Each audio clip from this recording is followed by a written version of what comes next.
শোনার আগে আল্লাহর দিকে একভাবে জিম ধরে তাকায় থাকবেন, চোখে পলক নাই। আল্লাহু আকবার। আল্লাহকে দেখার পরে এরপরে আল্লাহ পাক সূরা কোরআন শরীফ তিলাওয়াত শুরু করবেন। আল্লাহ আউযুবিল্লাহ পড়বেন না। আউযুবিল্লাহি মিনাশ শাইতানির রাজিম। আমরা যখন কোরআন শরীফ পড়ি তখন কোরআন শরীফের মধ্যে আছে হুকুম ওয়াইদা কারাতাল কুরআনা ফাস্তাইজ বিল্লাহ। যখন তোমরা কোরআন শরীফ পড়ো তখন আউযুবিল্লাহি মিনাশ শাইতানির রাজিম পড়ো। কারণ দুনিয়ার অন্য কোনো সময় শয়তানে অত ধোঁকা দেয় না, ইবাদতের সময় যত ধোঁকা দেয়। কথা কয় না? আপনি এখন নিরিবিলি ভাবে বসে আছেন, মাথার মধ্যে কোনো খারাপ অন্য কোনো ধারণা আসে না, এখনই ওযু বানায় 2 রাকাত নামাজে দাঁড়ান, দেখবেন দুনিয়ার যত পচাগুলো আপনার মাথার মধ্যে এসে আছে। ভালো ভালো বহুত আছে, সে কিচ্ছু আসবে না, ব্যবসা আসবে না, বাণিজ্য আসবে না, মা আসবে না, বাপ আসবে না, ছেলে আসবে না, মেয়ে আসবে না, কোনোটা আসবে না, হাসিনা আসবে না, খালেদা আসবে না, রাজনীতি আসবে না। আসবে জিন্দেগিতে আরো যত নিচু মানে নোংরামি কিছু আপনার জীবনে ঘটে থাকে সেইগুলো সব চোখের সামনে দিয়ে আসতে থাকে। আর শয়তানের ব্রেনের মধ্যে সেটা উস্কুর কাজা উস্কুর কাজা, আরে যেটা যেটা মনে করছি সেটা তো ওই স্যার এইটা ভুলিয়ে গেছি সেটা অমনে কর। কথা কর না কেন? সালাম ফিরানোর সাথে সাথে সব শেষ, আর কিচ্ছু নেই, ঠিক না? এখন বসে আছেন আমার দিকে একজন মানুষ আমি হাই তুলতে দেখতেছি না। আপনি এখনই ওযু বানায় নামাজে দাঁড়ায় যান 2 রাকাত, দেখবেন তার ভিতরে আম ছাড়তে ছাড়তে হাই ছাড়তে ছাড়তে আপনার কান ছিঁড়ে ব্যথা হয়ে যাবে। এখন বসে আছেন কেউ কোনো জায়গায় চুল করছেন না, এখনই নামাজে দাঁড়ান, দেখবেন যে আপনার কানের মধ্যে ফরফর আছে, আপনার দাড়ির মধ্যে চুল করছে, পিঠির মধ্যে চুল করছে, টুপির ভিতরে চুল করছে, হঠাৎ করে লুঙ্গিটা খুলে গেছে। এ সব ঝামেলা নামাজের মধ্যে। দুনিয়ার বই পুস্তক পড়বেন, জেনারেলের বই পড়বেন, পেপার পত্রিকা পড়বেন, যারা পেপার পড়ে দেখেন এমন ধ্যান খেয়ালের সাথে পড়ে যেন পেপারের ভিতরে যে চোখ ছিদ্র হয়ে ওইদের দিয়ে বেরোয় চলে যাচ্ছে, এদের দিয়ে বোমা মারলেও টের পায় না, ঠিকই ঠিক না? আর কোরআন শরীফ যখন পড়তে পারবেন দেখেন খালি ঝামেলা, এদিক সেদিক, এ নজর সে নজর, দুনিয়া ঝামেলা। কাজেই এগুলো সব ঝামেলাগুলো উপস্থিত করে দেয় কে? শয়তান। এই জন্যই তিলাওয়াতের শুরুতে কার থেকে বাঁচতে চাইবো? শয়তানের হাত থেকে বাঁচতে চাইবো, আল্লাহর কাছে পানা চাইবো। আমরা আউযুবিল্লাহ পড়বো। আল্লাহ পাক রব্বুল আলামিন কি শয়তানের কাছে পানা চাওয়ার দরকার আছে? এই জন্য আল্লাহ আউযুবিল্লাহ পড়বেন না। আমরা বিসমিল্লাহ কুল্লু আমরিন জিবালিল্লাহ ইউবদা বিসমিল্লাহ ফাহু আবতার, প্রত্যেক ভালো কাজকে বিসমিল্লাহ সহ শুরু না করলে ওটা লেস কাটা হয়ে যায়। এই জন্য কোরআন শরীফ তিলাওয়াতের শুরুতে আমরা বিসমিল্লাহ পড়ি। বিসমিল্লাহ মানে আল্লাহর নামে শুরু করিতেছি, তাই তো নাকি বলেন? আল্লাহ পাক বিসমিল্লাহ পড়লে আল্লাহ পাক কার নামে শুরু করবেন? আল্লাহকে আর কোন আল্লাহ আছে তার নামে শুরু করবেন। কাজে আল্লাহ আউযুবিল্লাহ পড়বেন না, বিসমিল্লাহ পড়বেন না। এবার আল্লাহ পাক সূরা আর রহমান তিলাওয়াত করে শোনাবেন। হাফেজ সাহেবরা সারা রমজানে তারাবির নামাজে আপনাদেরকে তিলাওয়াত করে শুনাইছে। যারা বোঝে, তর্জমা বোঝে, তারা বিশেষ কিছু সূরার দিকে অপেক্ষা করে, এই সূরাটা কবে আসবে, এই সূরাটা কবে আসবে। বিশেষ করে যেমন সূরা ইয়াসিনের অপেক্ষা করি, সূরা কাহাফের অপেক্ষা করি, সূরা ইউসুফের অপেক্ষা করি। সূরা ইউসুফ যখন তেলাওয়াত চলে তখন প্রত্যেকটা আয়াত যারা তর্জমা বোঝে তারা মজা নিতে থাকে। ফাঁকে এসে গেলে একটু না বলে পারি না, সূরা ইউসুফের কথা আসছে তখন একটু বলে যাই। সব অজি আপনারা কম বেশ পাল্টায় পুল্টায় ইউটিউবে শুনে থাকেন। সূরা ইউসুফ যখন আসে তখন এত মজা লাগে, আমি তো ওর মধ্যে ডুবে চলে যাই। সূরা ইউসুফের তর্জমা বুঝি। যারা উলামায়ে কিরাম কোরআন শরীফের তর্জমা বোঝে তারা নামাজের ভিতরে ইমাম সাহেব যদি সামনে ইমাম অন্য কেউ হয়, ইমাম সাহেব তিলাওয়াত করে আর পিছনে থেকে তর্জমা বোঝনেওয়ালা আলেম উলামারা প্রত্যেকটা আয়াতের থেকে তর্জমার মজা আর স্বাদ নিতে থাকে। কাজেই ইমাম যারা আছেন, উলামায়ে কিরাম যারা আছেন, হাফেজ যারা আছেন, বিশেষ করে ইমাম যারা আছেন একটু লক্ষণীয়, এদিক তাকান। সবে মাত্র আসছে 28 তারিখে উমরা থেকে। হেরেমাইন 2 মসজিদেই দেখেছি, 2 মসজিদেই শুনেছি। আমি যেভাবে দাবি করি, কোরআন হাদিসে যেভাবে দাবি করে ওইভাবে তিলাওয়াত আমি ওখানে নামাজের মধ্যে শুনে আসছি। তিলাওয়াতের ভিতরে, নামাজের ভিতরে প্রথম রেখাতে যেখান থেকে তিলাওয়াত করবে, যতদূর তিলাওয়াত করবে ওখানে যে রুকুতি গেলেন দ্বিতীয় রেখাতে সেই জায়গার পরের থেকে শুরু করে। আমাদের বাংলাদেশের ইমাম সাহেবরা প্রথম রেখাতে বাকারা, শেষের রেখাতে যাইয়ে ওই সূরা নাবাত থেকে একটু পড়ে, সূরা বাকারাতে একটু, সূরা নাবাত থেকে একটু। খেয়াল করতেছেন না মনে হয়? ফাঁকে ফাঁকে মাসালাগুলো শুনে নেবেন। তিলাওয়াতের জন্য নামাজের মাসালা, তিলাওয়াতের জন্য একটা মাসালার দাম 60 বছর নফল ইবাদতের চাইতে বেশি। নামাজের মধ্যে তিলাওয়াত করেন, কিরাত পড়েন, কিরাতের সূরা কোরআন শরীফকে যেভাবে সাজানো আছে, প্রথম সূরা ফাতিহা, তারপরে বাকারা, তারপরে আল ইমরান, তারপরে নিসা, এভাবে যে সাজাইছে, তৎকালীন যারা সাজাইছেন সাহাবায়ে কিরাম নবী পাকের কাছ থেকে শুনছেন যেভাবে, সেইভাবে তারা সাজাইছে। তরজমার দিকে লক্ষ্য করে, শানে নুজুলের দিকে লক্ষ্য করে, অর্থের দিকে লক্ষ্য করে, বিভিন্ন কিছুর দিকে লক্ষ্য করে এভাবে সাজাইছে। আপনি নামাজের মধ্যে যদি হাফেজ হন তাহলে এই তরতিবটা ঠিক রাখবেন। আমরা যারা গায়ের হাফেজ এ তরতিব পারি না, আমরা আলাম তারার থেকে শেষ কয় সূরার হাফেজ, আপনি ওই শেষের কয়টা সূরার ওইভাবে মিল করে পড়বেন। প্রথম রিকাতে যদি আলাম তারা পড়েন তাহলে দ্বিতীয় রিকাতে অবশ্যই লিলাফি পড়বেন। প্রথম রিকাতে যদি আলাম তারা পড়েন তাহলে দ্বিতীয় রিকাতে অবশ্যই লিলাফি পড়বেন। আপনি যদি প্রথম রিকাতে লিলাফি পড়েন, তরজমা যারা বোঝে তাদের ভিতরে খুব একটা অশান্তি লাগে। কেন? আলাম তারা লিলাফির ভিতরে কঠিন সম্পর্ক। আলাম তারার সূরার ভিতরে কি আছে সারাংশ বলছি। আসহাবে ফিল কাবাকে ধ্বংস করার জন্য আব্রাহা বাদশা তার হস্তি বাহিনী নিয়ে আক্রমণ করতে চলছিল। আল্লাহ পাক তয়রান আবাবিল উড়ন্ত একজাক পাখি দিয়ে তাদের মুখের ভিতরে তারমিহিম বিহিজারাতিন মিন সিজিল ছোট ছোট তিনটে বোমা তার কাছে দিয়েছে, ঠোঁটের ভিতরে একটা, দুই হাতের ভিতরে দুইটা, এই পাথরগুলো মাইরে হস্তি বাহিনী শেষ করে দিয়েছে। এই কিসসাটা সূরা আলাম তারার ভিতরে। কথাক্ষণ ঠিক না? এই হস্তি বাহিনী দিয়ে কাবাগরকে হেফাজত করেছিলেন আল্লাহ তাআলা তখন নবী দুনিয়া আসে নাই। তখন নবী দুনিয়ায় হুজুর আলাইহিস সালাতু ওয়াস সালামের বংশের মুরব্বীরা ছিলেন সে সময়। কাবার জিম্মাদারি ছিল কুরাইশ বংশের কাছে, তাদের হাতে চাবি ছিল। কুরাইশরা কাবাকে হেফাজত করত। এই কাবার সংরক্ষণের দায়িত্ব কুরাইশদের উপরে ছিল। কুরাইশদেরকে ধ্বংস করে দিয়ে আব্রাহা বাদশাহ কুরাইশদেরকে ধ্বংস করে দিয়ে কাবাকে ধ্বংস করে দেবে, এই প্ল্যান নিয়ে আসছিল। আল্লাহ পাক রব্বুল আলামিন ওই সময় হস্তি বাহিনীকে ধ্বংস করলেন, অথচ কুরাইশরাও কাফের। তখন কুরাইশরাও কাফের। তো এই মুহূর্তে হস্তি বাহিনীকে ধ্বংস করে কাবাকে রক্ষা করলেন। কেন? লিইলাফি কুরাইশ, লিইলাফি কুরাইশদের খুশি করার জন্য এই ঘটনা ঘটাইছে। লিইলাফি কুরাইশ, কুরাইশদেরকে খুশি বলছেন না, আবার বুঝতে হবে। আলাম তারা সূরার ভিতরে যে কিসসাটা আল্লাহ শুনাইলেন, হস্তি বাহিনীকে আল্লাহ তাআলা তয়রান আবাবিলতে ধপ দিয়ে ধ্বংস করলেন। কেন করলেন? কুরাইশদেরকে খুশি করার জন্য।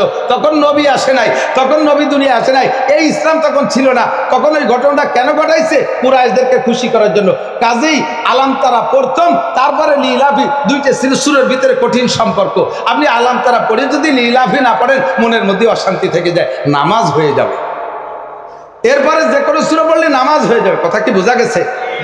আর প্রথমে যদি বলেন যে লিলাফি কুরাইশ ইলাফিহিম, কুরাইশদেরকে খুশি করার জন্য আল্লাহ তাআলা এই ঘটনা ঘটাইছে, সে ঘটনাটা কি তা তো আপনি করেন নাই। আমি মনে হয় বুঝতে পারিনি সে ঘটনাটা কি। আলাম তারা কাইফা ফাআলা রাব্বুকা বিআসহাবিল ফিল, সেটা আপনি বললেন না কেন? প্রথম রিকাতে আলাম তারা বললে, তারপরে লিলাফি বললে বিষয়টা আলোচনা কমপ্লিট হয়ে যায়, ঠিক না? এমন করে কোরআন শরীফের তরজমা এমন এক জায়গা তিলাওয়াত করে ইমাম সাহেবরা, এমন এক জায়গা যে ছেড়ে দেয়, নিজে তরজমা বোঝে না, এমন এক জায়গা যে ছেড়ে দেয়, পরে যাই আবার খানিক দূর যায় আর এক জায়গা থেকে শুরু করে, এমন এক জায়গা যে ছেড়ে দেয়, যারা তরজমা বোঝে তাদের ভিতরে খুব কম থেকে যায়, খুব খারাপ লাগে। আপনি যেহেতু তরজমা বোঝেন না, আপনি সিরিয়াল বাই সিরিয়াল শুরু করবেন। আলাম তারার পরে লিলাফি, আরাইতাল্লাহির পরে ইন্না তারা, কুলিয়ার পরে ইজাজা, তাব্বাতেদার পরে কুলহু, এইভাবে আপনি সিরিয়াল ধরে পড়েন, তাহলে আপনার তরজমা বোঝেন না বোঝেন, কমপক্ষে মজমুনটা সুন্দর হয়ে যাবে। সূরা ইউসুফের তিলাওয়াত আমাদের এলাকায় আছে, বাগেরহাট তো নাম শুনছেন, কাছাকাছি তোমরা এই দিক দিয়ে। বাগেরহাটের মোল্লারহাটের উদয়পুর একটা গ্রাম আছে, বড় একটা মাদ্রাসা, আমি ওখানে পড়াইছি। উদয়পুরের বিশ্ব হযরত মাওলানা জামিল আহমদ শাহ হুজুর রহমাতুল্লাহ আলাইহি, তার বংশের আরেকজন মুরব্বী ছিলেন, তারও সিনিয়র শাহ সাহেব হুজুর রহমাতুল্লাহ আলাইহি। তো উদয়পুর মাদ্রাসার মসজিদে রমজান মাসে তারাবি পড়াচ্ছেন হাফেজ নাসির আহমদ শাহ, আফগানি মুজাহিদ, বাড়ি আসার পরে মারা গেছে। হাফেজ নাসির আহমদ তখন ছাত্র মানুষ, তরজমা বোঝে না, উনি তারাবির নামাজ পড়াচ্ছেন। তো সূরা ইউসুফের তিলাওয়াত যেদিন আসছে, তখন সেই দিন সূরা ইউসুফের তিলাওয়াতের স্বাদ নেওয়ার জন্য আগের থেকে শাহ সাহেব হুজুর রেডি হয়েছে, আজকে সূরা ইউসুফের তিলাওয়াত হবে, আমি সূরা ইউসুফের তরজমা বুঝবো আর মজা নেব। তো যাইয়া হাফেজ সাহেব তিলাওয়াত করতেছে, আর হুজুর তো শুরু থেকে মজা নিতেই আছে। যাইতে পড়তে যে আয়াতের ভিতরে আসছে যে ইউসুফ আলাইহিস সালামের ভাইরা ইউসুফ আলাইহিস সালামকে ধরিয়ে হাত পা বেঁধে কূপের মধ্যে ফেলে দিল, আছে না আয়াত? তো ওই আয়াত পর্যন্ত পড়ার পরে এরপরে 3-4 আয়াতের মাথায় যাইয়া আলো ইউসুফ আলাইহিস সালামকে আবার পথিকরা পুকুর থেকে কূপ থেকে উঠাইল। হাফেজ সাহেব ঘটনাক্রমে ওই কূপের ভিতরে ফেলানো আয়াত পর্যন্ত পড়ার পরে 4-5 আয়াত ভুলিয়ে গেছে, তা মনেই আসে। এরপরে কদ্দুর যাই আবার পড়া শুরু করছে। সালাম ফিরানোর পরে শাহ সাহেব বলতেছে, ও হাফেজ সাহেব, ইউসুফ আলাইহিস সালামরে কুয়োর মধ্যে ফেলাইলে উঠইলে তো না। শাহ সাহেব হাফেজ না, শাহ সাহেব তর্জমার হাফেজ। আমরা যারা উলামায়ে কিরাম হাফেজ না, আমিও হাফেজ না, আমি তর্জমার হাফেজ। কুরআন শরীফকে তিলাওয়াত করলে তর্জমার সাথে মিল, তো তর্জমার দিকে লক্ষ্য করি। আপনি যদি এ জায়গাতে একটু ও জায়গাতে একটু খোঁজ খাবলা পড়েন, আমার খুব খারাপ লাগে। তো হাফেজ সাহেব হেসে হুজুর আপনি তো হাফেজ না, টের পেলেন কে রে? আরে বেটা তুই তো তিলাওয়াতের হাফেজ, আমি হলো তর্জমার হাফেজ। আমি খুঁজতেছি ইউসুফ আলাইহিস সালামের ফেলালি কুয়োর ভিতরে, তো উঠেই নিলি না কেন? আপনারা সেদিন সবাই তর্জমা বুঝবেন, বলেন না সুবহানাল্লাহ। আল্লাহ পাক রব্বুল আলামিন সূরা আর রহমান তেলাওয়াত করবেন। আল্লাহ আউযুবিল্লাহ পড়বেন না, বিসমিল্লাহ পড়বেন না।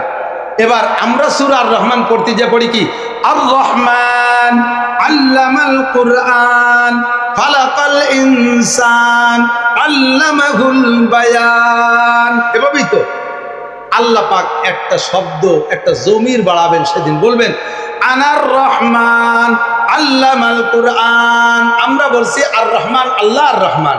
আল্লাহ বলবেন তোমরা এতদিন যাকে রহমান বলেছো, আনার রহমান, সেই রহমান আমি স্বয়ং আল্লাহ রাব্বুল আলামিন, সেই রহমান আমি। একটা একটা করে আয়াত পড়বেন, ফাবিআইয়ি আলাই রাব্বিকুমা তুকাযযিবান। তরজমা কি? কোনটিকে তুমি বলিবে মিথ্যা, এই যে বিশ্বপতির দান। মারাজাল বাহরাইনি ইয়ালতাকিয়ান বাইনাহুমা বারযাকুল লা ইয়াবগিয়ান। দুইটা সাগর এক জায়গা মিলে চলে, একটার পানি সাদা আর একটার পানি কালো, দুইটার পানি মিশে যায় না, মাঝখানে কোনো বেড়া দেখি না, এই দুই পানিরে মিশতে দেয় না। যেই বেড়ায় সেই বেড়ার মালিক কে? এই পার্থক্য করে কে রাখে?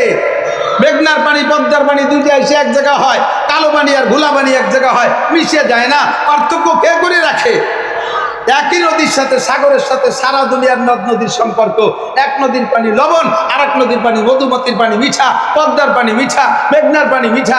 এই লবণ আর মিঠার পার্থক্য কে করে? কোনটিকে তুমি বলিবে মিথ্যা, যে বিশ্বপতির দান।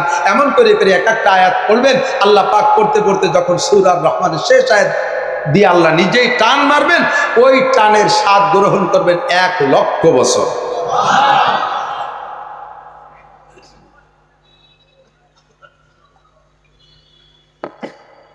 এরপরে এই 1,00,000 বছর কেটে যাওয়ার পরে, স্বাদ নিয়ে শেষ হয়ে যাওয়ার পরে সবাই বলবেন আল্লাহ তাহলে এখন কি আমরা আবার জান্নাতে যাই?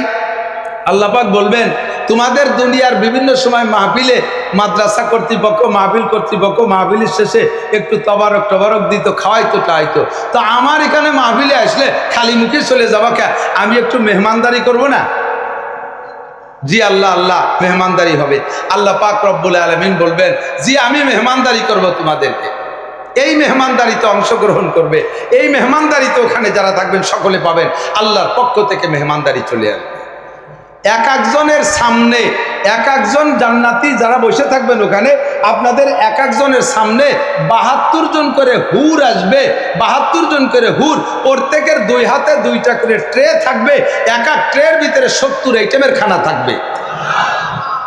72 গুণ 144 গুণ 70, 72 দুগুণে 144, 144 গুণ 70, 1020 প্রকারের খানা আপনার ওই দস্তারখানের মধ্যেই থাকবে।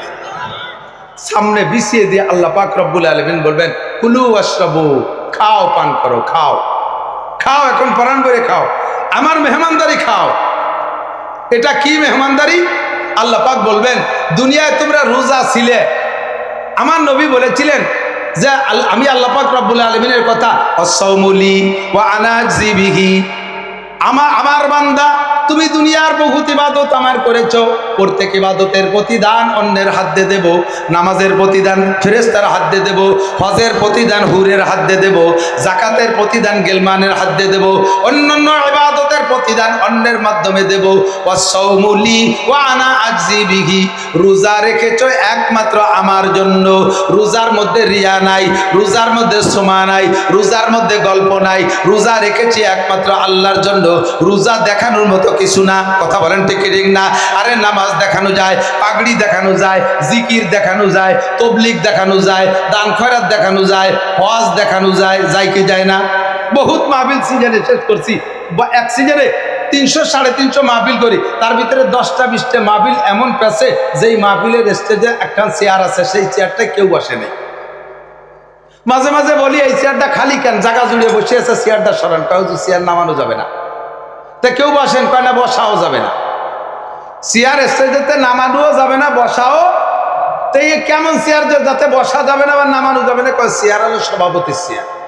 তা ডাক দেন সভাপতির, কয় না উনি বসবে না। কি হয়েছে? কয় উনি একটু অভিমান করছে, রাগ করছে। সমস্যা কি? কয় যে এবার উনি নগদ হজ করে আসছে, পোস্টারে নাম দিছি কিন্তু ভুলক্রমে আল হাজ লেখা হয়নি। উনি হাজিতে আল লাগাই আইছে, সে আল ওই জায়গা বসানো হয়নি। 8 লক্ষ টাকা খরচ করে হজ করে আসছি, কয় টাকা লাগতো? ওখান টাকা আমি দিতাম, আমার নামের শুরুতে আলহাজ লাগলো না, আমি কিভাবে এখানে বসি? এই রাগ করে হাজি সাহেব চলে গেছে। এই চেয়ার নামানোও যাচ্ছে না, আবার অন্যদিকের বসাও যাচ্ছে না। এরকম হাজি আছে না নাই? আরে কথা কয় না, বহুত আছে। আবার হজটা করছে কটুক, তা শুনলে হাসতে হাসতে বেরিয়ে যাবে। এই সেদিনকে উমরা করিয়েছে, আমার সাথে এক দল গেছে, আমার সাথে যায়নি, আমি সেই দলের সাথে গেছি। আমি গেছি আমার ছোট 2 ছেলের এনগে।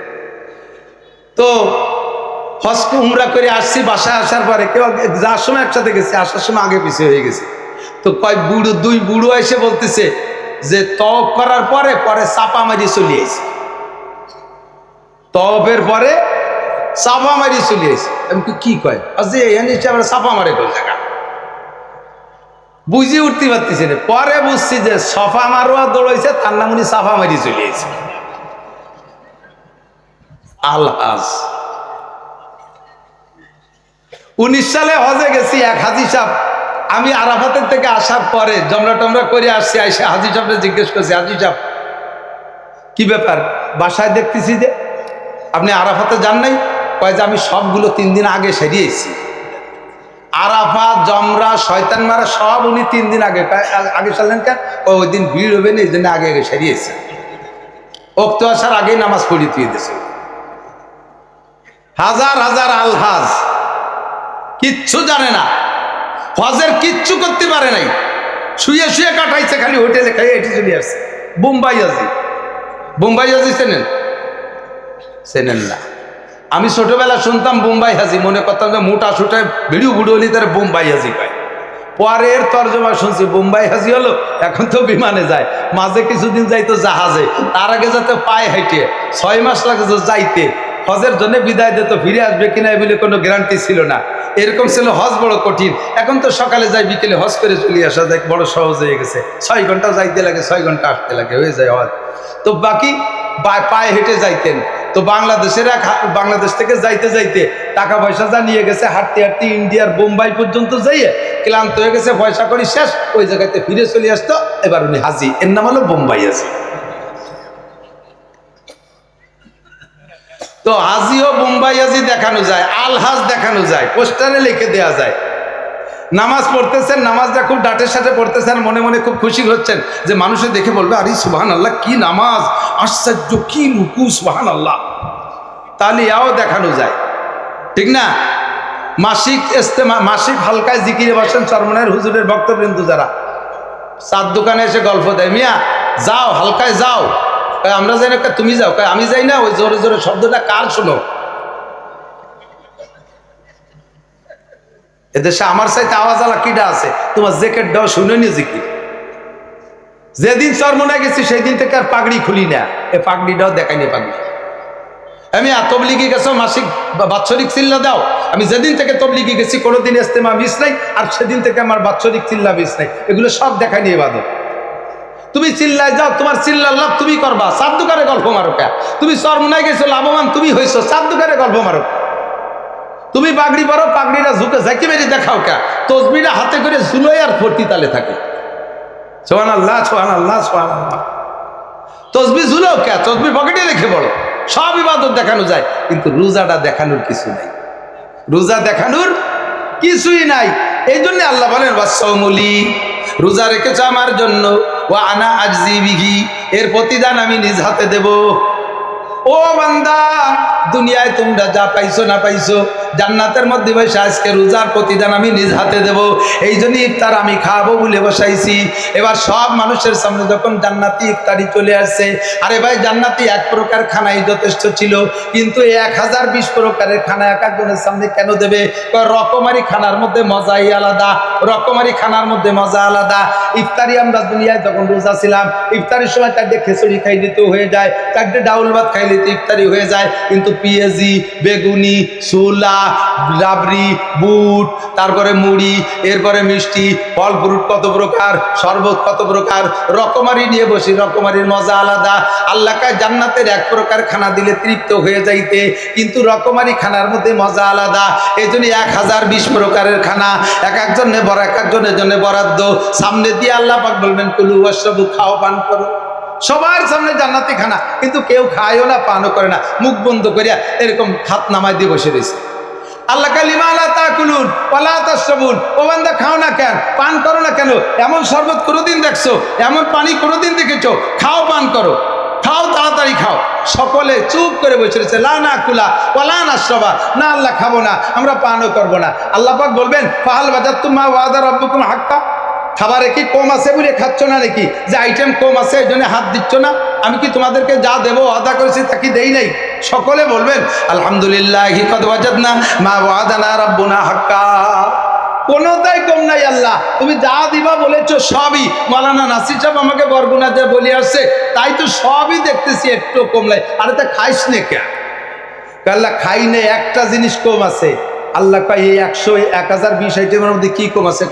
আল্লাহ খাবার কম আছে তা না, একটা জিনিস কম আছে, সেটা হলো তুমি বলেছিলে, উলামায়ে কেরামের কাছ থেকে শুনেছি, আজকের খানা নাকি তুমি নিজ হাত দিয়ে আমাদের মুখে উঠে খাওয়াবা। এ তো হুররা দিল, গেলমানরা পরিবেশন করলো, তোমার হাত দিয়ে না উঠে খাওয়াইলে আমরা খাবো না। আল্লাহ পাক বলবেন ইসবিরু, অপেক্ষা করো, এখনই হবে। সঙ্গে সঙ্গে আল্লাহ পাক জান্নাতি মাছের কলিজা ভুনা, হাদিসে আসছে দেখবেন জিয়াদাতু কাবিদি মিনাল হুদ, একটা মাছের একটা কলিজা পুরো ভুনবে না, একটা মাছের একটা কলিজার সাইডে একটু টিউমারের মতো বাড়তি। জান্নাতি একটা মাছের একটা কলিজার সাইডে একটু টিউমারের মতো বাড়তি, বাকিটুক পরে একদিন খাবে, আজকে ওই বাড়তিটুক কাটছে। ওইটুক কাইটা ভুনা করে জান্নাতি রুটির ভিতরে লুকমা বানাইয়া আল্লাহ তাআলা একে টাইমে সমস্ত রোজাদারের মুখে উঠে খাওয়াই দেবে। আমি মনে হচ্ছে হুজুর কামড়ায় ধরল, একটু কন্যা সুবহানাল্লাহ। আরে ভাই, আল্লাহর হাতের রুটি আর গোশ খাবেন তো ইনশাআল্লাহ? লোভ হয়? একটু কল্পনা করে দেখেন, দুনিয়ায় আপনি যাকে ভালোবাসেন, এই ভালোবাসার মানুষটা যদি মুখে উঠে খায় কত ভালো লাগে। এরপরে যারা রাজনীতি করেন, যারা আওয়ামী লীগ করেন, কোনো আওয়ামী লীগের, যুবলীগের নেতা, ছাত্রলীগের নেতার মুখে যদি মাননীয় প্রধানমন্ত্রী একটা আঙ্গুর না একখান বিস্কুট বা আওয়াজ দিয়ে যদি উঠে দেয়, ওরে আল্লাহ, তাই সেলফি করে, ভিডিও করে, ল্যামিনেটিং করে জুলোয় রাখে, কয় মরার সময় কবরে দিয়ে দিস। দুনিয়া আখেরাতে কোনো ফজিলাত আছে কিনা আমি তো জানি না, আমি তো সমালোচনার সাইডে আমি কথা বলি না।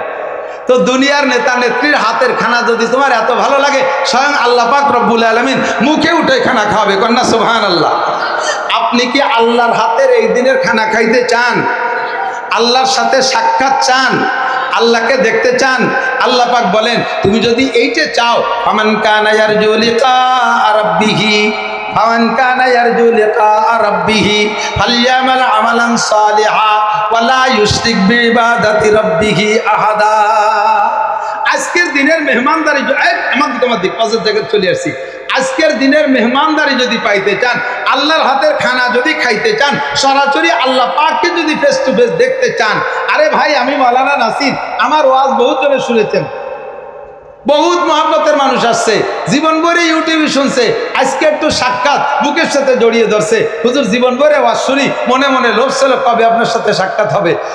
কুয়েত এসে একটু ট্রানজিট হয়েছে আমাদের বিমানে, কুয়েত এসে ট্রানজিট, একদল আসছে আমেরিকার থেকে, তারা আমেরিকাতে এসে তাকেও ট্রানজিট হয়েছে কুয়েত, পরে আমরা একসাথে এক বিমানে আসছি।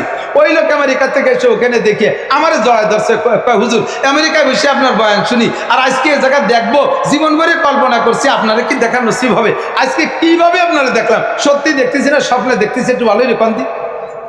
তা আমার মতো খুঁজে মাসি না আলা একটা কাঠমৌলবী আমারে দেখে যদি এত ভালো লাগে, জড়ায় ধরতে মনে চায়, মহব্বত লাগে, আল্লাহ পাক রব্বুল আলামিনের সাথে সেই দিনের দিদার আপনি কামনা করেন কি করেন না?